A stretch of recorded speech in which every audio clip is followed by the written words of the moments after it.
strategy that we adopt pretty frequently. It has to make sense for the client. We always start with goals. It's never about tax savings. Tax brackets go down as you save money, right? As you reduce your income. So it's a race to the bottom. It's never the smartest move. Some people are very unintentional in their days and their weeks and their months and their years. And some people are very intentional. And I think the separation between people who are successful and not so successful is the intentionality behind their actions. What we got to understand is like, hey, yes, this may be the thought process that is the great way to do things. However, we got to start questioning, is this actually going to work out for me? Is this going to produce the income that I want during retirement? Welcome to the Cashflow Legendz podcast with your hosts, Nate, Brandon, and Brock. Remember, our insights are not direct financial advice, so consult with your financial team before making any decisions based on the topics discussed in this show. Welcome back to Cashflow Legendz, where we teach you how to keep more of the money that you make so you can earn more on what you keep. Today, I am fired up and excited because we have a really cool guest, and Brandon and I were actually introduced to this guy through Brock. And so, Brock, why don't you tell everybody who we have with us today? Today, we have my good friend, my partner, and my CPA. Who's not just a CPA that's nerdy and sits behind a desk and plugs in numbers and wears a tie, but he wears hats and T-shirts to meetings and is tatted up, ready to roll. He works out. He's actually outgoing. So I'm super excited to introduce Mike today. So Mike, welcome to the show. Glad to be here. It's you wouldn't have a clue how hard it was to change that mindset going into a conversation about a CPA. The word cool guy and CPA never really were in the same sentence. It was more like, hey, I bet a CPA is not a really cool guy, right? So back in the earlier years when I had a little more hair, I used to rock a faux hawk, and that was a lot of fun. Changed a lot of, kind of like Nate. I remember standing up in front of a crowd and saying, well, the guy with the faux hawk is telling you it's okay to deduct that. And everybody jump up and start laughing. It was a good time. It was a good time. Thanks for having me. Well, why don't you tell us, how did you get to where you are today? Yeah, so spent a little time in the Air Force. I built bombs for 6 years, which is a odd carryover skill into the civilian world. And so while I was trying to figure out what to do to feed my family, I started looking at the different career fields that led to the CEO, CFO route and the Fortune 500. So what I did was I dissected 500 CEOs, CFOs, and then looked at where they went to school, what their alma mater was, undergrad, graduate, what degree they had. 15% of that data told me that I should be an engineer, but that's way down the path of math that I don't like. So I said, no, that's not going to work for me. So I started looking at the next one, which was 5%, just happened to come from a accounting background. And so as I started researching that more, and this is how I kind of goal set on anything. I look at where I am, I look at where I want to be, and then I back it up. Okay, what is each step in the interim? And I kind of start in the first step. The first one revealed to me, which was pretty simple. Okay, get your CPA license, right? And then the next step after that was go Big Four. And that just made natural sense. And then each of these steps just kept pursuing forward. While life's not linear the way we want it to be. Every time you get to the next step, you look back and you think you went from A to B, and God had you go from A to Z to Y to W, back to C, then to B, right? And so you gain this skill set in that journey that creates the person you needed to be, kind of like Abraham needed 25 years to become the father he needed to be for Isaac, right? For Isaac to lead the nations. Same thing with me. I knew there was something I had to grow personally and professionally to be the firm leader I needed to be the accountant that most of my clients would need at that point in time. And in that journey, I took an internship with BKD, which was a top 12 firm. They're now Forvis. They merged and became Forvis. And the internship was in the tax department. I fell in love with the work. I just had such a great time. Later ended up trying out audit when they brought me back full-time, hated audit. So I did everything I could to get back to the tax world. And then I came into that with an open mind. And the thing about tax that I loved was that while it's not building bombs, one, there's pressures of a deadline, which I get that, right? There's pressures of building bombs too. And two, Congress writes all of the data for, Congress writes the rules, and then IRS implements the rules. And so Congress also happens to be the ones that publish or write all military guidelines, right? They're written the same way with the same verbiage, same context. And so what I found was that if I can read context on how to build a bomb and not blow myself up, evidence I'm still here today, right? If I can do that, then I can also dissect how Congress is writing the IRS code or the Internal Revenue Code. And so when I found out that that was a skill set, which I didn't immediately recognize until years later, well, things became a lot simpler for me. I had a leg up on my competitors, and at that same time, at the time I got my CPA license, they had just introduced the Tax Cut Jobs Act, which was this sweeping legislation that just completely rewrote the tax landscape the way we knew it.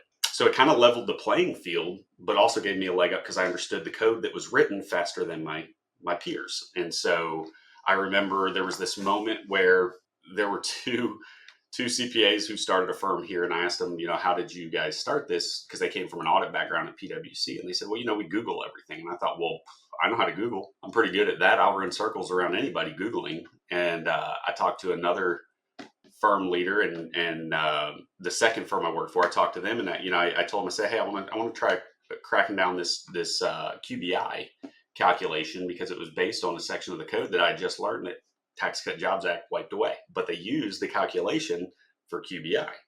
And so I wrote a program or an Excel product that would basically spit out what the calculation should look like.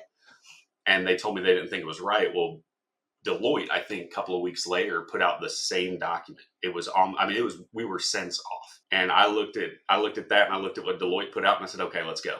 And I knew right then I was going to start my own firm. Knew it. I knew I was already ahead of firm leaders, been doing it for 30 years. So yeah, that's how I got here. Nice. And then who do you typically work with now? Yeah, so we specialize in S corps. That's a strategy that we adopt pretty frequently. It has to make sense for the client. We always start with goals. It's never about tax savings. Tax brackets go down as you save money, right? As you reduce your income. So it's a race to the bottom. It's never the smartest move. So what we do is we start with goals, and whatever will move you to a goal while also getting a tax benefit in the journey, that's a positive. That's a win-win. That's proper tax planning. So how I like to work with my clients, we work with clients anywhere from 100,000 net income, so after expenses. If you're not there, it doesn't really make sense, all the way up to about 25 million net. Problem is when you get about 25 million gross. Once you get above that, you're really better served by a larger firm. They're going to have efficiencies built in. We have clients who are above that number because they really like working with us, and that's great. But they have to know there's an inefficiency there, and they're willing to accept that because they like working with us, and that's fine too. But our bread and butter is between that 25 million, because once you're over that, the IRS considers you a large taxpayer, no longer a small business taxpayer, and so generally you're better served by a larger CPA. Yeah. So when it comes to you're working, it sounds like you're working with a lot of business owners. Is it just here in Tennessee? Is it all over the place? Is it, does it really matter where these people are at, or can you just work with them just about? So the only thing we don't do is international. So we work with clients right now. I think we have clients in 47 states total. We have about 500, a little over 500 returns we do, which equals about 337 actual people, and then all their businesses, right? So we have them in about 47 states. A while back, the AICPA and the state boards of accountancy said that we can operate in any state as long as you call yourself a CPA in Tennessee. So I'm a CPA in Tennessee providing services to any client anywhere in any other state. If I were to move to a certain state and live there, I would have to get either a reciprocal license, or like in the case of Hawaii, I'd have to go out and get a whole new license. They would make me get a new license. Most states do have that carryover, that reciprocal situation. So it's not necessarily a concern.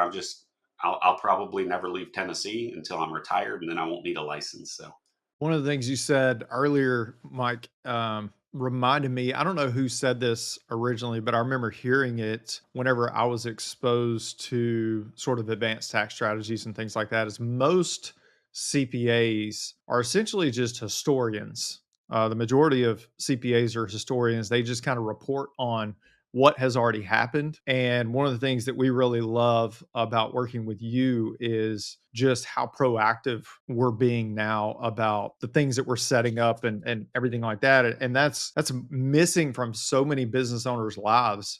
And we connect with so many business owners personally, and we hear those stories all the time of how frustrated they are because now they got hit with some surprise tax. I mean, I just talked to a construction guy yesterday who's like, man, I just got $150,000 tax bill that I wasn't expecting, all that stuff. And I think it's safe to say, in my opinion, I believe that you are really an anomaly in the space that you operate in, just because of the way you carry yourself and also just how much of a student you are of what you do. And I think that's one of the things that's really been very impressionable for myself and Brandon also as we've been working with you.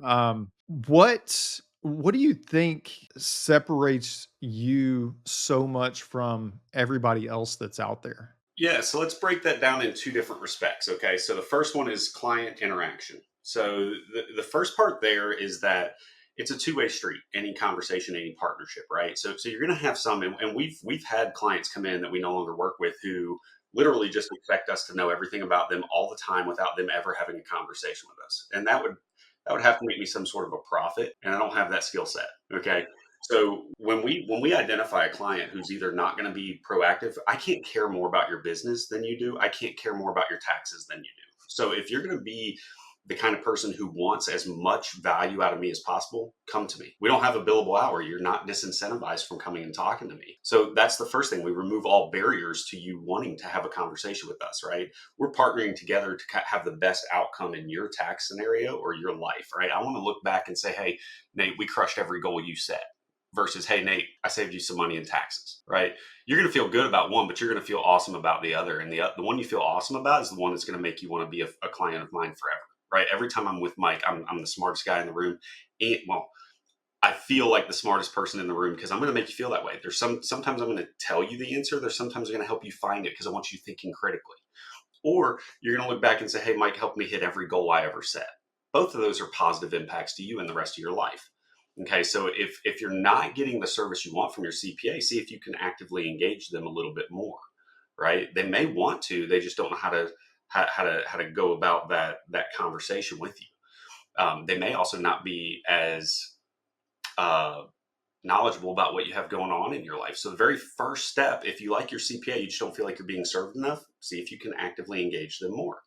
If you're not happy and let's say they have a billable hour and so it disincentivizes you, right? You hear no about your question every single day and receive a $500 bill. It's gonna be a little bit harder to reach back out at some point with another question because you're like, oh, well, is this worth $500, right? Or whatever the billable hour is. The second thing, and Brock knows this about me, I have what I call a relevant expert strategy that I use. And what I do is every year I pick three things that I want to learn, something that I have no clue about, right?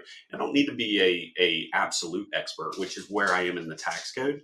And that's where most CPAs are going to be, is they're going to be an absolute expert in the area that they play in. And that's where they're mostly comfortable, right? So if it doesn't fit in there, they don't want to have the conversation, or they simply tell you, no, you don't qualify, but they don't tell you why, right?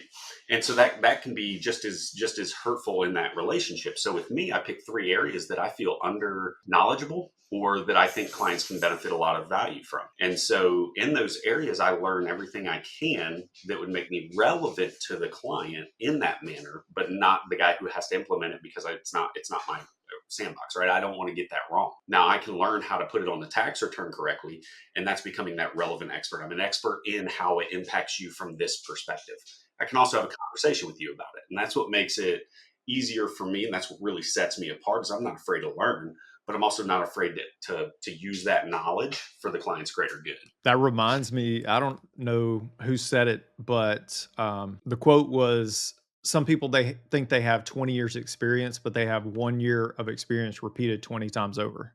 Yeah. And I think that's what a lot of CPAs just find themselves, where they know it, they have to adjust a little bit because the laws change or whatever, but they never actually go outside to find out really better ways they can serve their clients, better conversations. Like, that's one of the things that I really love about always learning and growing is The challenge is we want to continue to have better conversations. When we have those better conversations, that's going to lead to new knowledge, new experience, all those things that we just weren't privy to up to that point because we weren't willing to press into that. That really just boils down to pressing into discomfort. When there's something out there that you don't know, it's uncomfortable to think about pressing into something that's unknown. And we're wired for comfort. Talk about that all the time.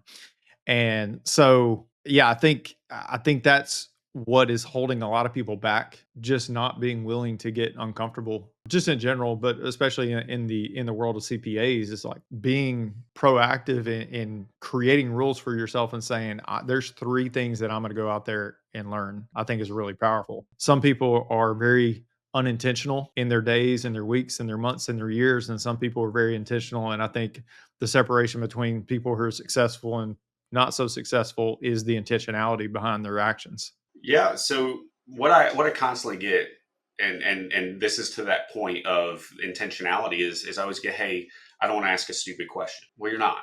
You're not. Okay. The only stupid question is the one you don't ask and have to pay money for later.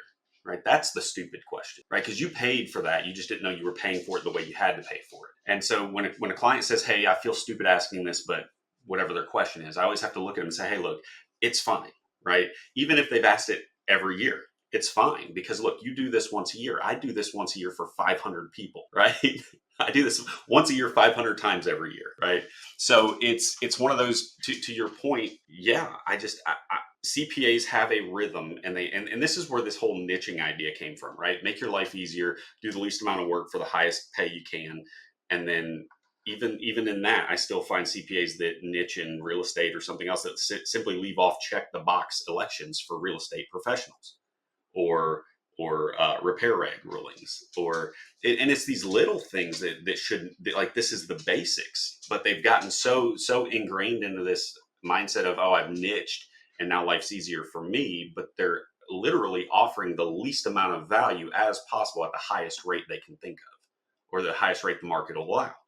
And so people have become disincentivized from, or disinterested in, CPAs because it's such a high cost barrier to work with an expert when you're not even getting expert service. And then communication starts falling apart. And then without fail, every time I ask somebody, hey, what are you getting from your CPA right now? I don't know. And it's two-part, right? It's one, it's they really don't know because it's never been written down. And two, they've never challenged the CPA on what they're supposed to be doing. So with us, one thing that makes us different is in our proposals, we literally itemize everything you're supposed to get from us. And then we give it to you and say, hey, here you go. Here's what we're going to perform for you. If we don't meet your expectations on these, you let me know and we're going to make it right. Right? Challenge me. I'm not afraid to be corrected. That's not, I'm a student of correction my whole life. The other thing, and I get this a lot, hey, Mike, what am I not asking? Ask how you can show up as a better client. You want a better CPA? How can you be a better client? If you need a better leader, how can you be a better follower, right? So don't be afraid of correction. That's the one thing most, and that's why we stay in this absolute expert field, because we don't want to be corrected in the areas we don't feel up to speed on. And so the quicker you can narrow that scope of things that you don't know, the better off you're going to be, better partner you're going to be for your CPA in helping you achieve every goal you want to achieve. I can speak to that, Mike, of, the meetings that we have, anywhere from, clients who are netting the 100 grand all the way up to the guys that are netting the 25 million. You and I get to step into those meetings together and take this collaborative approach to say, hey, have we looked at this? Have we looked at that? Where is this encompassing of everything that's going on? And that's great, Brock, because that's one thing that most people miss is, why isn't your financial advisor in the same meeting with your CPA with you, right? If these are the people taking care of your financial world, why wouldn't they have communication with one another? Why wouldn't you invite them to collaborate on your behalf? If they're segregated, then they're going towards two separate and opposite goals. And that makes them pulling. It's kind of like when somebody comes to me, hey, we've got a CPA for our business, we just need a CPA for our personal. Well, no, you don't. You need a CPA for both, because if I'm trying to achieve something over here, they're trying to achieve something over here, you have finite resources. Okay, one's going to pull from the other. If I'm leading you in this direction because I think it's great, but they know something about your business that I don't, I could be putting your business at this unfair disadvantage because I don't know all the details. you're better off working with one guy who does both things great rather than segregating the duties. And I would say not only having the advisor and the CPA in the same room at the same time, but if, even in meetings where I can't show up or you can't show up, we communicate beforehand and afterhand of, hey, here's what we think we need to cover. Here's what we're going on. And then, hey, let's do a debrief. Here's what happened. Here's what's going on. Here's what we're thinking. Let's move into the next place. Which Yeah, leads there's me. some meetings where Brock, you and I've met before the client. We just talked about what we wanted to discuss, like how we want to set the tone for the meeting going forward, knowing, right? We share our data. Advisors and CPAs, and I've talked to Brock about this, about telling the full truth, not half truths, because that's what the industry loves to do, is some sort of a competitive advantage. And Brock and I, when we meet on behalf of a client, we share all data. We go full dive because we're not necessarily worried. I get my fee, whatever it is, right, monthly. I'm already paid. Brock gets paid for certain situations and not for others. But whether he gets paid or not, Brock always shows up to the meeting prepared and wanting the best for the client. And his clients recognize that. And I get behind the scenes all kinds of clients telling me how great Brock is and how much they enjoy working with him. And sometimes I'll share that with Brock, and sometimes I won't, because sometimes it's just, for me, proof in the pudding, right? Brock's a great dude, and Brock, we've been working together 6-7 years now, so I know you're a great dude, right? But being able to see that on the client side and see how Brock's impacting their lives, and me knowing, hey, Brock didn't necessarily get paid on that. That's the kind of advisors you need in your life, ones that are going to show up and ones that are going to meet with your other advisors, whether they get paid or not, because they want the best for you. That's right. That's right. So, shameless plug or non-shameless plug, if you want to have a meeting with an advisor and a CPA at the same time that are talking together, feel free to reach out. Net 100, net 25 million. You name it, you can come to the meeting with both of us. Hey, it's never shameless. I had a pastor who once tell me, he said, I'm going to stand up in front of the congregation. I'm going to tell them, I'm sorry, but we got to start living unapologetically. And I said, dude, if you're going to have a conversation about being unapologetic, you cannot start with an apology. You cannot start with an apology. That's right. Challenge people. That's right. That's right. So, Mike, something that's hot right now, it's like the hottest topic in the world is, oh, you got to pay zero in taxes. You got to do everything possible to get to $0 in tax. And I know you and I have had multiple extensive conversations about this, and the reality that can be done, but that might not be the case. So why don't you touch on that a little bit, and then maybe talk about the fact of, sometimes it's better to focus on how do I grow my income rather than trying to minimize my taxes. Yeah. So every time a client comes to me, Mike, I want to save money on taxes. I don't ever think that that's really what they want, right? What they want is to save as much money as possible, to keep as much of what they earn as possible. Well, the tax code's pretty simple on a basic level. Well, if all you have is a W-2, you got like 5 good options, and that's it. And they're not even great options. They're just the options you have. Which is why we only work with business owners. The value level we can drive from that is so much larger. Brock, what would have to be true for you to be in a zero tax environment? One very good one is you just earn no income. There you go. And that's the primary way for most people, right? Either earn no income or show no income. Showing no income is easy. You have assets that replace your income, but that means all your income's locked up, which means that you're one bad market away from being in a really bad financial position, right?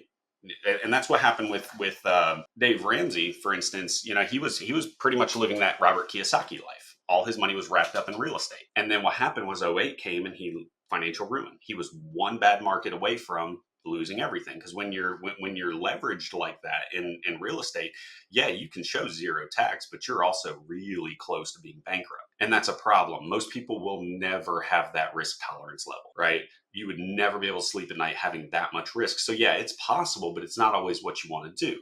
If you're in a 30% tax bracket, let's say effective tax bracket, in order to save $30,000, what would you have to do? Save $30,000 in taxes. What would you have to do?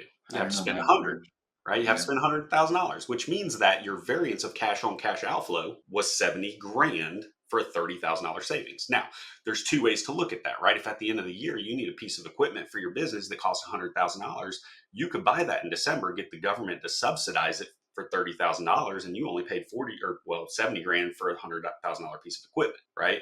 On the flip side, let's say you're going out and you're buying that new truck that you don't really need, but you're buying it because you want the tax benefit. And let's say it's a Ram TRX, You just bought a $100,000 truck. You could have kept 70, paid the 30, and had 70 working for you in the market, right? So that's not really a smart option, right? And you're likely not using that Ram TRX to drive any income. You're probably not using it for Uber or Postmates or whatever else, which means that it's a depreciating asset on your books. And not only that, but now that you've depreciated it through the business, if you turn around and sell it, which I also see quite often, then you have a gain situation and you have depreciation recapture depending on how you did it. So what most people say and what they actually mean is not really congruent. Okay, they don't mean one thing with the other, and so when it comes to me, I have to be able to dissect that, and usually there's three levers that move in any given tax strategy. Either you're increasing or decreasing wealth, you're increasing, decreasing cash flow, or you're increasing or decreasing tax savings. And so, very simple way to look at that 401k. What's a 401k supposed to do to your wealth lever? Increase. Supposed to, yeah, supposed to increase. We don't know, right? You ask somebody in '07 versus '08 how their retirement portfolio did, you're gonna get two separate answers, right? 1 year difference, two separate answers. Your cash flow, what does it do for your current cash flow? Decreases. Decreases, right? You just locked up 20, let's say $23,000. So you no longer have that in your available cash flow for today. If you take it and use it, well, now you have tax and you have penalty if you don't pay it back. And that becomes this huge thing. Not to mention, using that cash flow means that it's no longer growing. What happens in a situation with tax savings for 401k?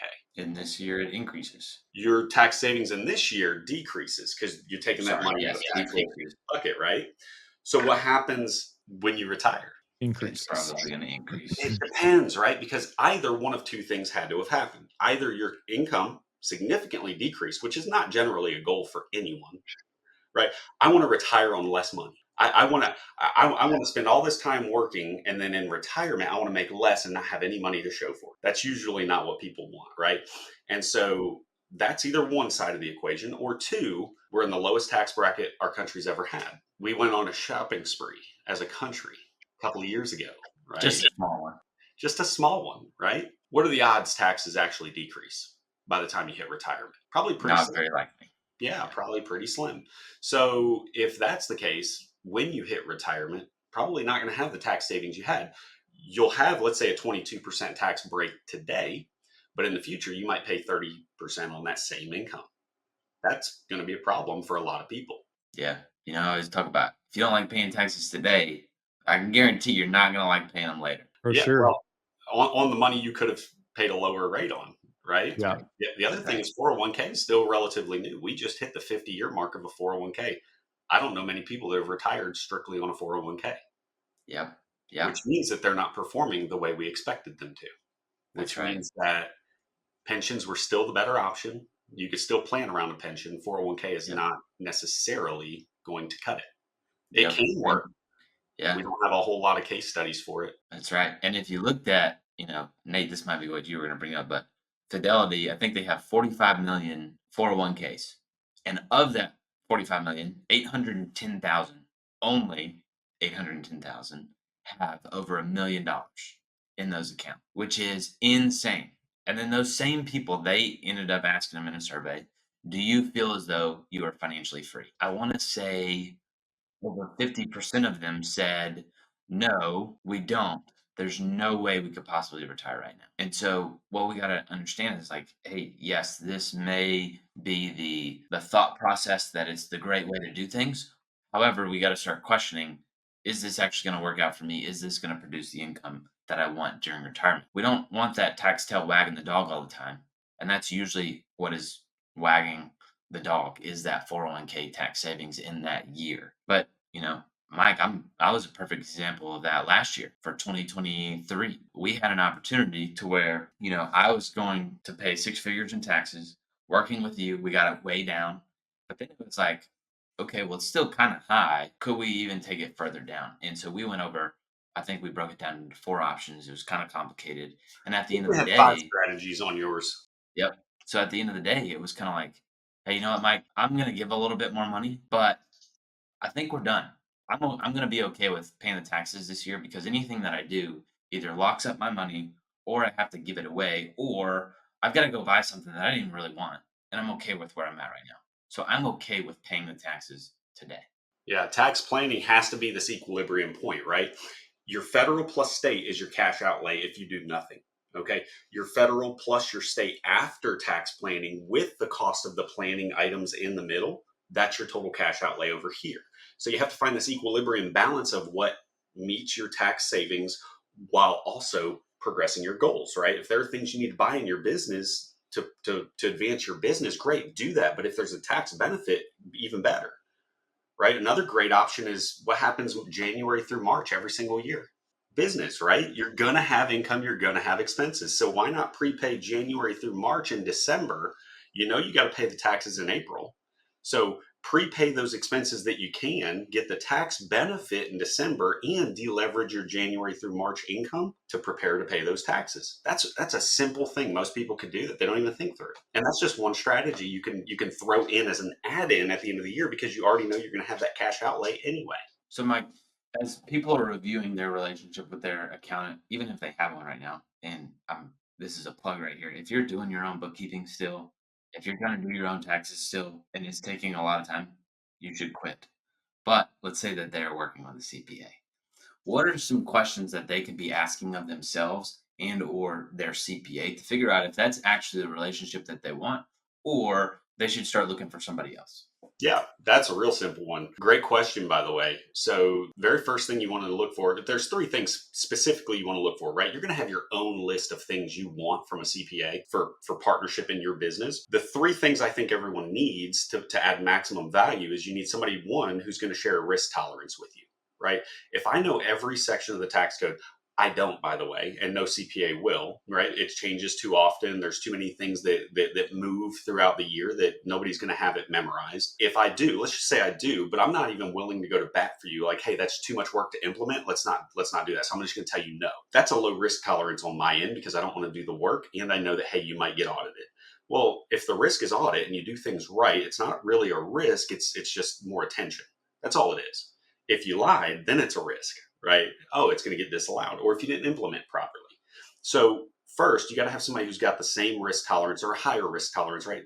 I'll tell clients, hey, I think you should do this, or I don't think you should do this because either it's too close to something that would be disallowed.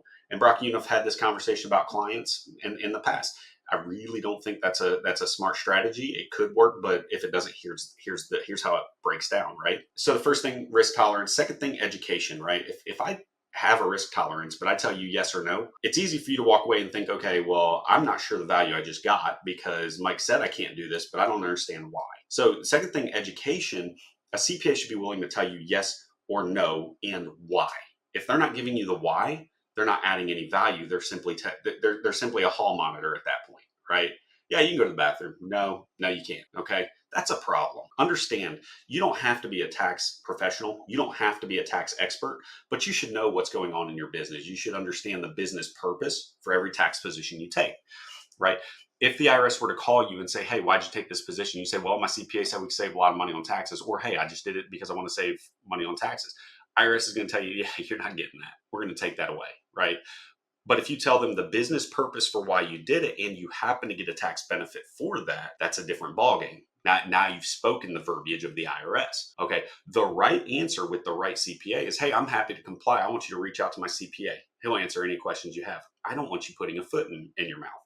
You may not have a full understanding. So for you to try to explain it, you might stumble over your words. I won't. I know why we did it, right? I explained it to you, but I don't need you to understand that to the point where you can fully argue with the IRS for that position. So education's the second. The third thing is conversational quality. I'm going to say it again, conversational quality, right? The thing that separates me from most CPAs is most CPAs are introverts. They don't really enjoy talking to people. I love people first, then I do taxes, okay? And what that means is that you're going to enjoy having a conversation with me. I'm going to make it fun. The last firm I worked for way back in the day, he said, you know, Mike, I've never seen people walk out of an office so happy about talking to their CPA. And that always resonated with me because that's how I want my clients always feeling. I want them enjoying the conversation, enjoying the process, right? I am a partner for you to achieve your goals, not just the guy doing the after the fact tax work. Okay. So the other thing that can disincentivize that conversational quality is one, dull, low energy CPA means that you don't enjoy talking to them, which means you don't want to talk to them except during tax time. You've just lost value because you don't want to bring those questions that could have moved the needle. The second is if I have a billable hour, which we don't. Every client's on a retainer, so it's just a set fee. If you have a billable hour, you go back to that situation where every question I ask is a no, and I have to pay money for it, right? It doesn't take many times being a no before you just think your cost benefit analysis just says, don't even ask the question. Again, low value for you, because the one question you should have asked that you never asked because you're afraid of the billable hour would have been the one that would have saved you $10, $20, $30,000. Case study for that, I had a client come up to me one year. He came from a different CPA who he's just never had a relationship with, never wanted to talk to. He missed his 121 home sale exclusion by 3 days and paid 30 grand for it. He always called me for everything after that. Well, Mike, I think we've established the fact that you're just built different when it comes to CPAs. One of the things, I think you're in a very small percentage CPAs that understand whole life insurance and actually use it in their life. So if you were speaking to CPAs or just other people that are out there about whole life insurance, what would you share with them about your experience with that tool? So specifically with CPAs, I'd say don't be arrogant, be a learner, have some humility.